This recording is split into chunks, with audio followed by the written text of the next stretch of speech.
Tapi ya itu ternyata Jenderal Budi dengan tenang, biarkan Gus, biarkan tenang saja Gus, nggak apa-apa. Nanti kita amati perkembangannya saja.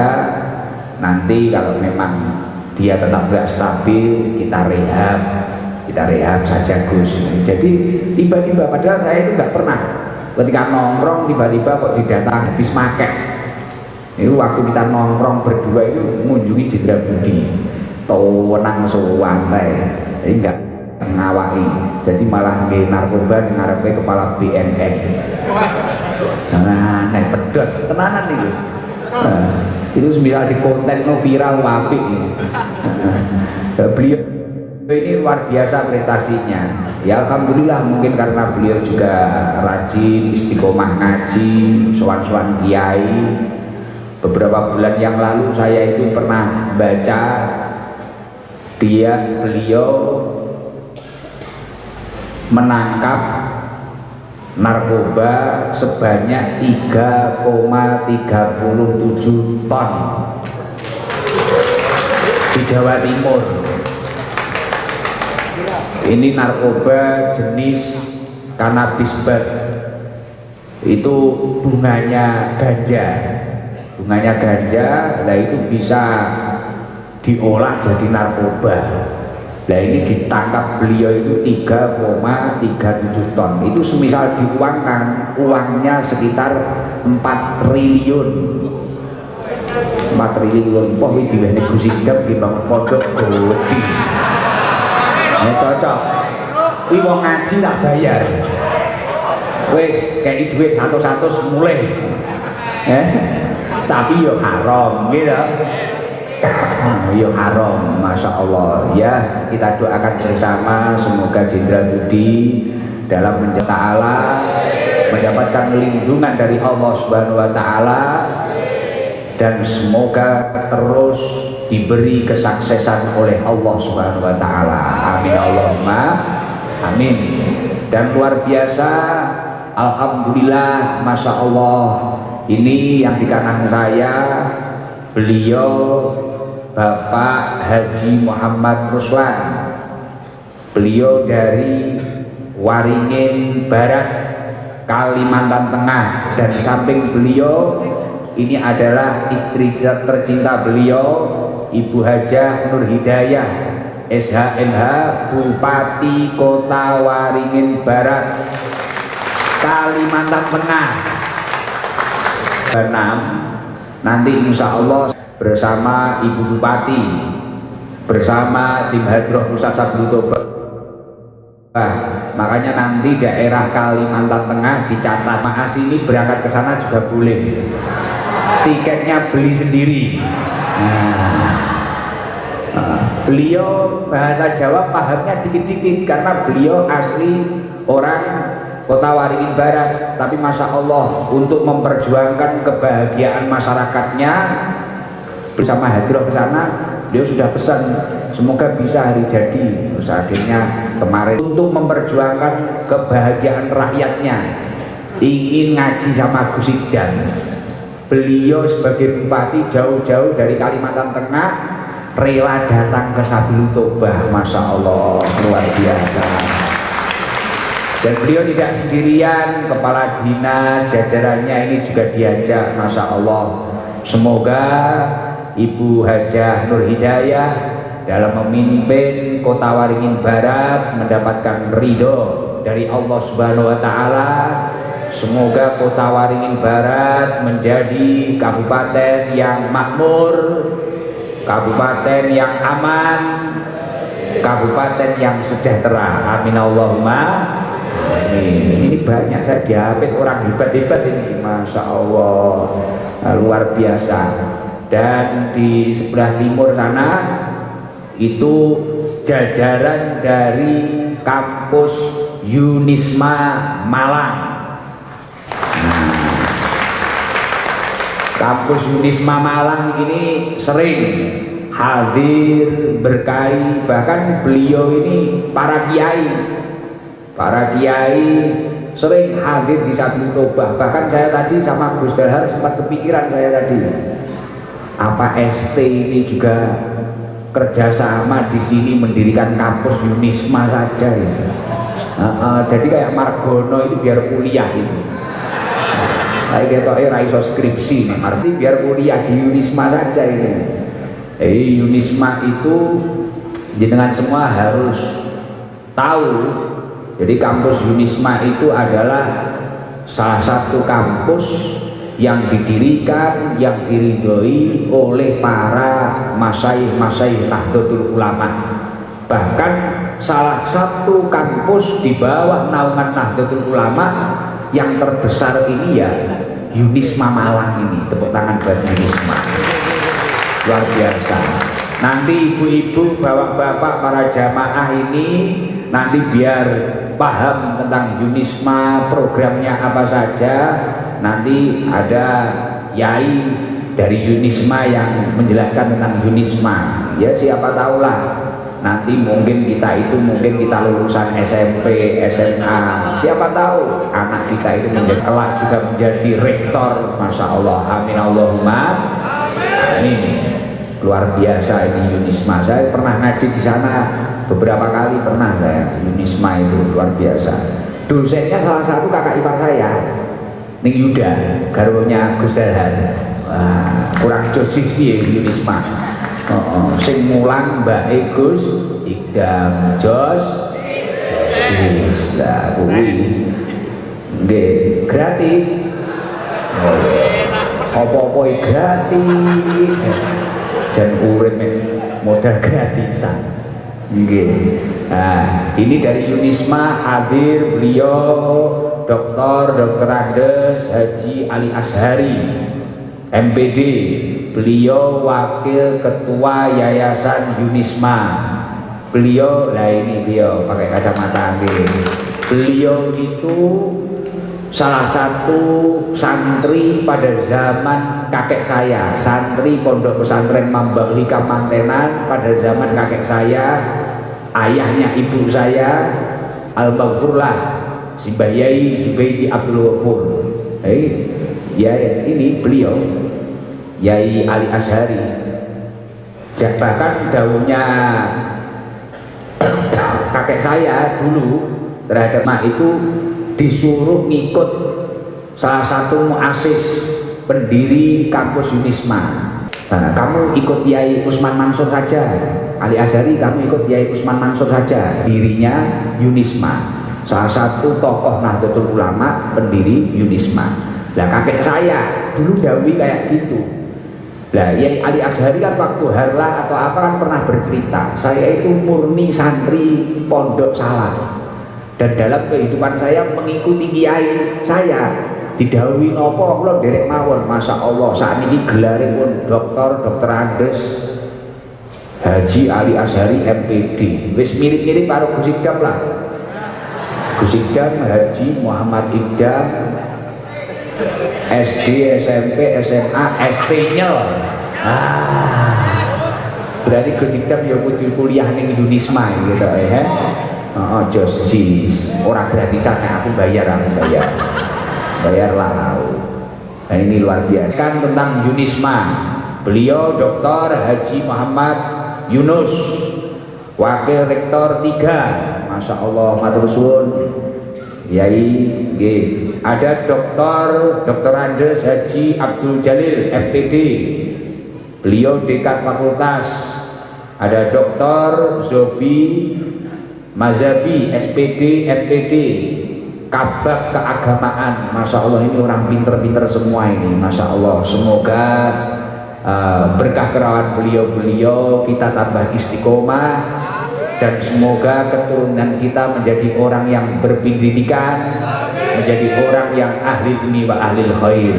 Amin Allahumma amin. Masya Allah, jenderal enek, bupati enek, dekan doktor enek, pimpinan garangan ini Mas Den Basito ini vokal reggae Bunda. Nanti Bunda Bupati biar mendengarkan, siapa tahu kapan-kapan diundang di Kalteng kon nambang pasir. Enggak, ini suaranya enak ini Den Basito ini. Jadi mohon maaf izin Bunda, sama Pak Cindra, sama dari Yunisma para yai izin. Kalau malam Selasa memang kita buat seperti ini. Siapapun boleh ngaji di tempat ini. Siapapun memiliki latar belakang apapun ngaji di sini boleh. Walaupun mungkin di rumah dia itu maling, walaupun di rumah dia itu peminum, walaupun mungkin di rumah itu dia itu pemakai narkoba, ngaji rutinan malam Selasa boleh. Kita ketika rutinan tidak pernah melihat latar belakang seseorang, karena saya yakin seburuk apapun latar belakangnya, masa depannya itu masih bersih, bisa ditulis, bisa dipoles dengan kebaikan apapun. Makanya saya sering menyampaikan, seseorang yang memiliki masa lalu buruk, ketika dia mau bersungguh-sungguh berjuang menuju ketakwaan kepada Allah, biasanya dapat menciptakan masa depan yang terbaik. Makanya di sini ya kayak gini Bunda, kalau malam Selasa Muslim ada, non Muslim ada, Islam KTP banyak di sini. Iya, penting kemaksiatannya jangan dibawa ke majelis. Semisal di rumah masih mencuri, kalau malam Selasa libur. Semisal di rumah masih minum miras, tapi kalau malam Selasa libur. Siapa tahu karena mau libur setiap rutinan, keburukannya akan tergantikan dengan kebaikan dan masa depannya lebih cerah dan lebih dekat. Amin. Makanya kita tidak memandang latar belakang orang tersebut. Wis nopo mawon pareng, nopo mawon bentuke kaya apa pareng. Ngoten. Mila wis mboten usah isin-isin nggih. Enggak usah malu-malu kalau datang ke tempat ini. Monggo jenengan pengen datang monggo. Nggih mohon maaf nanti kalau para tamu-tamu ini kaget, nggih mohon ngapunten ingkang kathah. Jadi di sini itu ya seperti itu. Tapi kalau malam Selasa nanti kita pembacaan Maulid. Malam Jumat nanti kita pembacaan Maulid. Tapi kalau malam coba niki malam Selasa kita ngaji santai damai. Makanya tadi sama Hadroh diajak, tangannya diangkat nopo jawane niku senang, maksudnya senang. Jadi wong-wong iki orangan. Terus kenapa kula niku kok matur?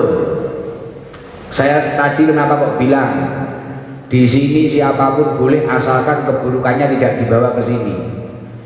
Karena apa? Seseorang yang ahli maksiat seperti apapun kemudian menuju ketaatan kepada Allah Subhanahu wa taala, dia itu akan mendapatkan beberapa hikmah dari Allah Subhanahu wa taala.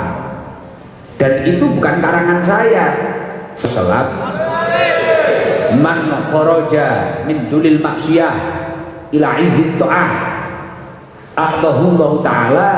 Siapa yang meninggalkan kemaksiatan kemudian bersemangat menuju ketaatan, mungkin hari-hari yang lain dia masih maksiat, minum, mungkin na'udzubillah dari masjid, kumpul orang soleh, ke majelis ilmu, majelis taklim.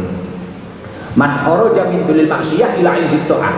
Barang siapa keluar dari hinanya kemaksiatan menuju ketaatan kepada Allah Subhanahu wa taala, dia akan mendapatkan 3 sifat mahmudah dari Allah, sifat terpuji dari Allah Subhanahu wa taala, ridwan dari Allah Subhanahu wa taala. Apa saja 3 hal tersebut? Yang pertama adalah Allahu taala min ghairi malin. Allah Subhanahu wa taala akan memberi kekayaan tapi bukan harta.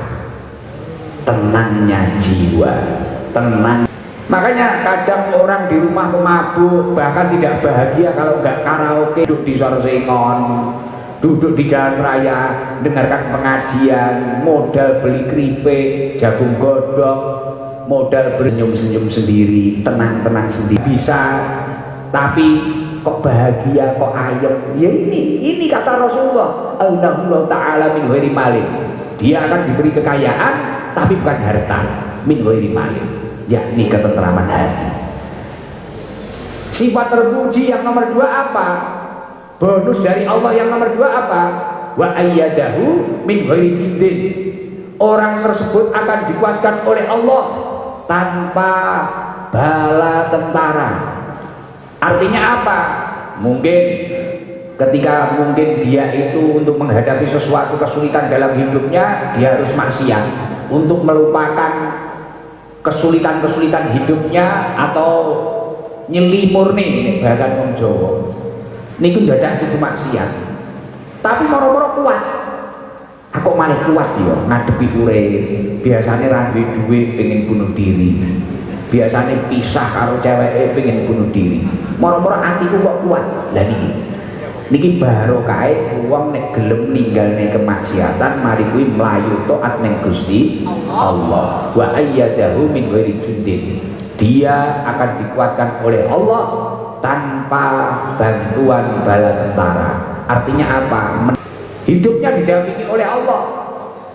Makanya ketika ada masalah apapun, tinggalkan kemaksiatan, lari, fafiru ilallah, menuju ketaatan kepada Allah Subhanahu wa Ta'ala. Masya Allah, insya Allah akan dijamin selamat oleh Allah Subhanahu wa Ta'ala. Akhlak yang nomor 3 apa? Reward dari Allah yang nomor 3 apa? Wa a'azzahu min ghairi ashiratin. Allah akan memuliakannya tanpa membutuhkan bantuan orang lain. Secara perlahan dia akan dinaikkan derajatnya oleh Allah Subhanahu wa Ta'ala. Kelihatannya dulu hina, menjadi sampah masyarakat, menjadi garangan. Orang setiap ketemu dia mabuk, orang setiap ketemu dia kriminal, orang setiap ketemu dia nyuri, polisi kenanya dia maling, sampah masyarakat. Tapi ternyata ketika malam Selasa, malam Jumat, dia benar-benar riyadhah tirakat. Aku tak libur sik kabeh maksiatku. Tiba-tiba dia dinaikkan derajatnya oleh Allah Subhanahu wa Ta'ala. Banyak kisah wali-wali terdahulu. Wali Songo salah satunya itu ada yang masyhur masa lalunya preman, Sunan Kalijogo. Begal barang dia. Geng preman.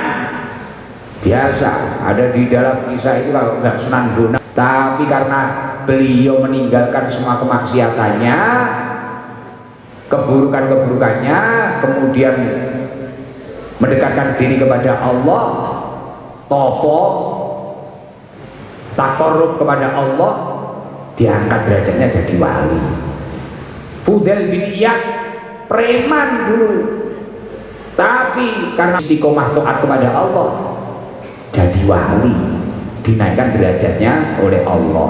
Makanya saya yakin siapapun yang memiliki masa lalu buruk tapi kok mau menuju ketaatan kepada Allah, terkadang menciptakan masa depan yang terbaik. Bahkan kalau dia mampu bersabar, dulunya dihina, dicaci, dibully, direndahkan, tapi mampu sabar dan istiqomah dalam kebaikan, saya yakin dia akan menjadi orang yang mulia di sisi Allah Subhanahu wa Ta'ala. Semoga seluruh jamaah yang hadir ini menjadi orang yang mulia di sisi Allah Subhanahu wa Ta'ala. Amin Allahumma amin.